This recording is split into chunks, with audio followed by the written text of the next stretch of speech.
We got a really good team captain. We got lucky this year to have Robert Currie. He's actually captain of all the captains at the Naval Academy, so being able to see how he just approaches every day and just try to take as much information as you can from him and how he goes about everything has been a pretty cool experience. The cool part about him, it doesn't matter if he goes 0 for 4 or 4 for 4, he's the same exact dude, he has the same exact smile. He's definitely one of the first guys to pick you up in the dugout and always there being vocal, but like even in the hall you'll see him and he'll be there and his whole face will light up as soon as he sees you and like gives you a smile like, hey, how you doing today?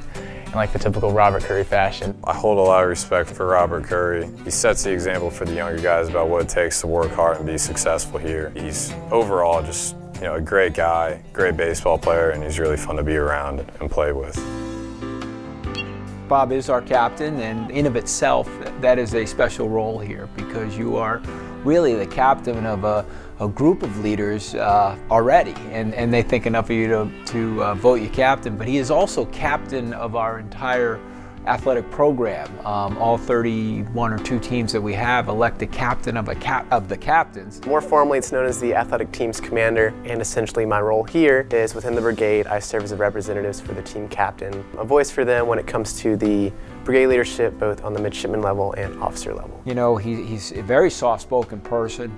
He is certainly well thought in what he says, and when he talks, you listen. And that doesn't matter whether you're an 18-year-old plebe or a 51-year-old coach. You listen to Bob Currie because what he says has meaning, and he believes what he says. So I think that's a part of him that I think that the rest of the brigade and the rest of the captains recognized right away and put him as captain of the captains. We're here playing a sport, and yet we know that we're preparing for something much greater, which is service to our nation. For me, baseball and all the lessons that I learn on the field and practicing games, it's a great lead into applying those principles to my time as a student or my time as a midshipman in the hall and in the future as an officer. So I look at it as all the hard work that I'm putting on the field is merely just practice for what I'll be doing in the future.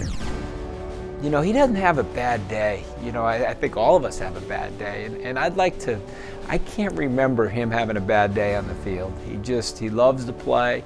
You know, he's going to do whatever you ask him to do. He's always going to provide an example of how to do this. There's a certain way to do this particular drill, and Bob Currie's going to show you how to do it. And I think that leadership component is so important, but he has a way of being able to embrace playing on a regular basis. He doesn't get distracted by what may or may not have happened in his day. He's going to go out there and do the job. After graduation, I will be commissioned as an ensign in the United States Navy. In October, I'll head down to Pensacola, Florida for flight school and will serve as student naval aviator.